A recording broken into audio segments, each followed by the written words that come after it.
There are stories that heaven whispers into history, not to entertain us, but to wake up those who have fallen asleep in a world at war. This is one of those stories. Padre Pio understood sooner than most that the toughest battles are not fought with weapons or fire, but in the hidden place where the soul is the prize. Every wound that cut his skin, every night he spent fighting with shadows, every tear he cried when no one was watching, none of it was weakness. They were the scars of a soldier chosen for a war older than time itself. He knew evil was not make-believe or just a saying. He knew demons were not just symbols of bad energy or sadness. They were real, smart, mean. And he knew something that scares them far more than exorcisms and holy water combined, prayer. But heaven wanted to show him exactly why prayer has the power to shake hell. One night, after hearing confessions for hours upon hours, Padre Pio finally fell into his bed, exhausted. The friary was silent except for the wind brushing against old stones and the faraway sound of monks asleep behind closed doors. His eyes closed, but not into sleep, into revelation. Without warning, he found himself in the friary's choir loft, high above the courtyard. The cold stone floor beneath his feet felt too real to be imagination. A stillness, thick and heavy, filled the air. He moved toward the window, unsure whether he was awake. That's when he saw them. The courtyard below was packed wall to wall with figures not belonging to this world. Their bodies looked like the silhouettes of men, but twisted, distorted, stretched by hatred. Torches flickered, casting scary shadows upon their snarling faces. The silence was more terrifying than a scream, because silence means control. Silence means intent. Padre Pio, forcing his fear back down into his chest, shouted into the night, "Who are you? What do you want?" The reply did not come from mouths, but from the very air, like sulfur igniting. "We want the death of Padre Pio." No one had ever spoken his name with such hatred. He stumbled backward, his heart pounding, realizing the truth every saint eventually learns. When you fight for souls, hell fights back. For one terrible moment, he felt small, fragile, powerless. And then a presence, a smell sweeter than roses, a silence more powerful than thunder. The Virgin Mary appeared behind him, glowing and calm, like a queen walking through the battlefield without fear. She did not arrive with a big show, but with authority.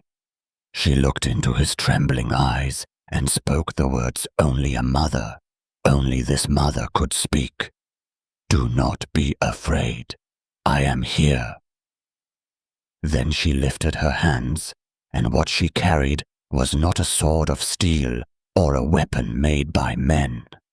It was a rosary glowing like a blade carved out of heaven's own light. She placed it into his hands and commanded, "Take this weapon, go to the window and use it. Its power reaches kilometers." Obedience replaced fear, faith replaced doubt. With holy boldness, Padre Pio held the weapon out over the courtyard. He did not understand, he did not need to, he simply used it, and hell fell. In an instant, the monstrous army collapsed to the ground like puppets with their strings cut. No explosions, No screams, just the silent, crushing defeat of evil by something infinitely greater than violence. Light and love had done what force and terror never could. The dream faded. He awoke shaking and drenched in sweat. But as sleep pulled him under again, he returned to the same window, the same courtyard. Except this time, it was filled not with demons, but with ordinary people, families, sinners, souls hungry for hope. They cried out, "Father, we are your children. We want your blessing, not hatred, but love, not threats, but longing." Padre Pio leaned out, overcome with emotion, and declared, "O God, be praised, my children, I bless you. Be constant and persevere. Follow me, obey me, and do not be afraid. Not a single hair on your head shall be touched." He woke, knowing heaven had revealed a truth so huge it demanded to be lived. Days later, his nephew Mario visited. Padre Pio, too weak to rise, looked at him and said, "Mario, bring me my weapon."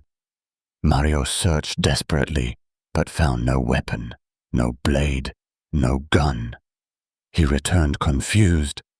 "But uncle, you don't own any weapon." Padre Pio instructed him, "Check the pocket of my habit." Mario searched again.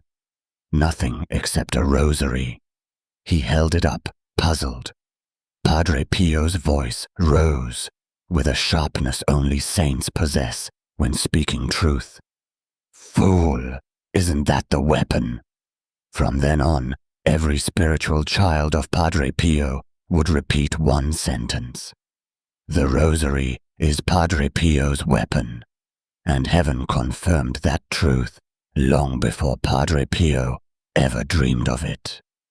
Pope Leo XIII, watchman of the 19th century, the Pope who understood that a storm of unbelief was rising, searched for a solution against society's abandoning God. He saw ideas poisoning nations, families breaking apart, Satan believing he could sit upon thrones. Pope Leo XIII did what heaven had taught him to do. He placed a weapon into the hands of the Church. 11 encyclicals, 5 apostolic letters, all on one devotion, the Holy Rosary. He saw the battle coming. He saw the darkness gathering. And he cried out into history, "The Rosary is the anchor." The Pope knew what many Christians are only now beginning to realize. The future of humanity does not depend on politics or technology, but on whether believers still pick up the Rosary. Because every Hail Mary is an act of defiance against the kingdoms of darkness. Every mystery is a memory of God's victory. Every bead is a chain that binds the pride of Lucifer. Hell hates the Rosary because the Rosary is a remembrance of everything hell lost forever. Perhaps Satan's greatest victory today is not that he convinced people to hate prayer, but that he convinced them to forget prayer, to delay prayer, to doubt its value, to think it is a relic from a world less intelligent, less evolved, less modern. But ask yourself, if humanity is so advanced, why is despair everywhere? Why is loneliness the new plague? Why does anxiety rule the heart? Technology might improve life, but only grace can save life. Padre Pio would tell you, pray even when you are exhausted. Pray even when you feel nothing. pray especially when you think prayer does not matter. Because that thought itself is the whisper of an enemy terrified of your weapon. When you hold a rosary, heaven holds you. When your fingers move across the beads, angels move across the battlefield. When your lips speak the name of Mary, the gates of hell are shaken. The rosary is not magic. It is not superstition. It is the gospel turned into a sword. It is faith braided into courage. It is a mother placing her hand on yours and saying, "Do not be afraid. I am here."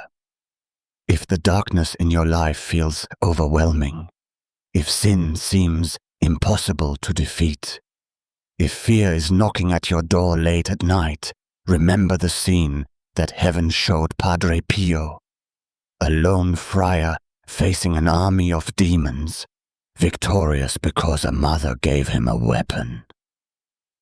And that same weapon lies within your reach tonight.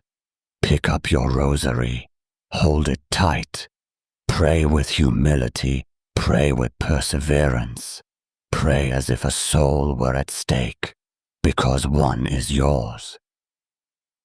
The victory of heaven is not won by the strongest or the proudest, but by those who refuse to drop the sword. And in this war, those who pray are the ones who win.